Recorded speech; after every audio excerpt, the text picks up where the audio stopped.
সশ্রদ্ধ সালাম জানাচ্ছি এবং তার পরিবারের প্রতি আমাদের গভীর শ্রদ্ধা এবং ভালোবাসা জানাচ্ছি। আজকের এই অনুষ্ঠানের সম্মানিত সভাপতি, শ্রদ্ধাভাজন প্রধান অতিথি, বিশেষ অতিথি এবং অন্যান্য অতিথি সহ আপনারা যারা শুনছেন সবাইকে আমাদের আন্তরিক সালাম এবং সংগ্রামী শুভেচ্ছা।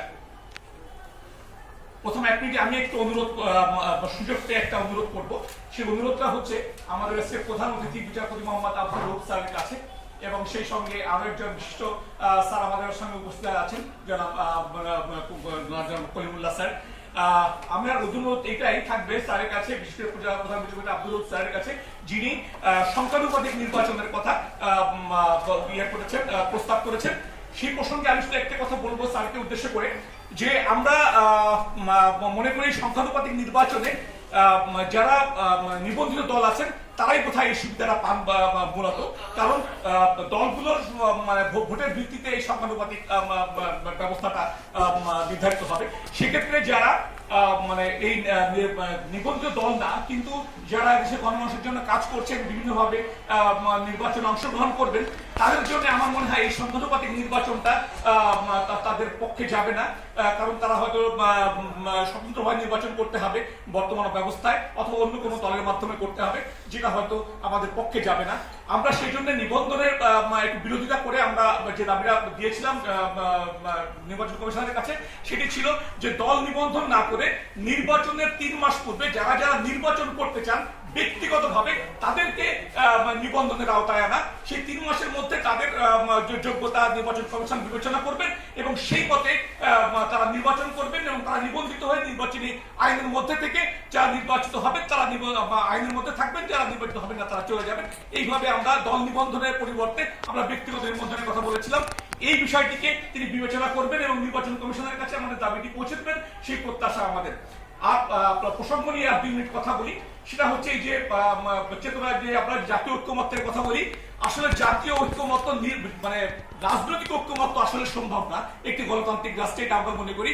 কারণ ধরেন বিরোধী দল চায়, মানে কোনো দেশের কোনো বিরোধী দলই চায় না যে সরকার সফল হোক, তারা চায় সরকার ব্যর্থ হোক এবং সেই ব্যর্থতার মধ্যে দিয়ে তারা আবার সরকার গঠন করুক।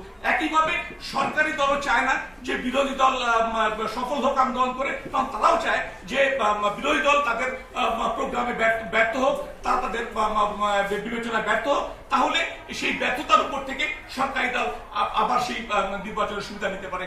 এই ক্ষেত্রে আসলে রাজনৈতিক ঐক্যমত্য বলে কোনো কিছু হয় না গণতান্ত্রিক রাষ্ট্রে, যেটা আমেরিকা বা কোনো উন্নত দেশেই হয় না। সেক্ষেত্রে যেটা হয় নাগরিক ঐক্যমত্য।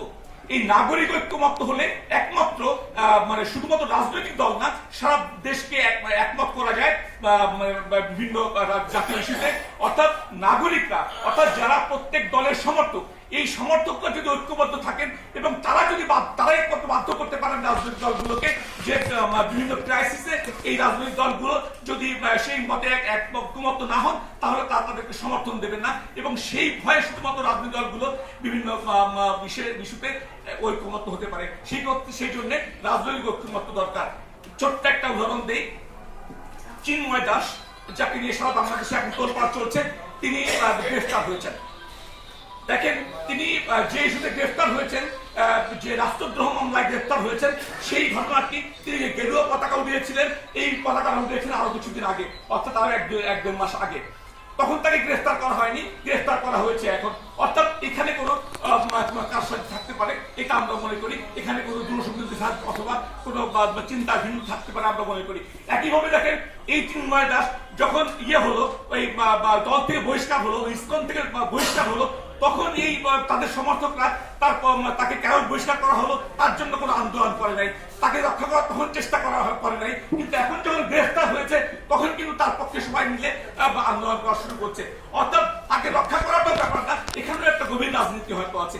অর্থাৎ নানামুখী ষড়যন্ত্রের প্রতিটা জায়গা, সরকারি বা সাধারণ রাজনৈতিক দল বিভিন্ন ক্ষেত্রে বিভিন্ন ষড়যন্ত্রের আভাস আমরা দিচ্ছি।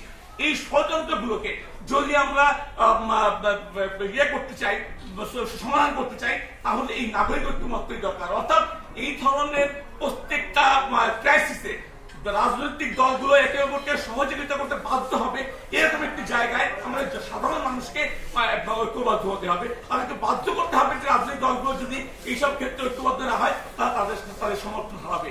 সবাইকে এই ব্যাপারে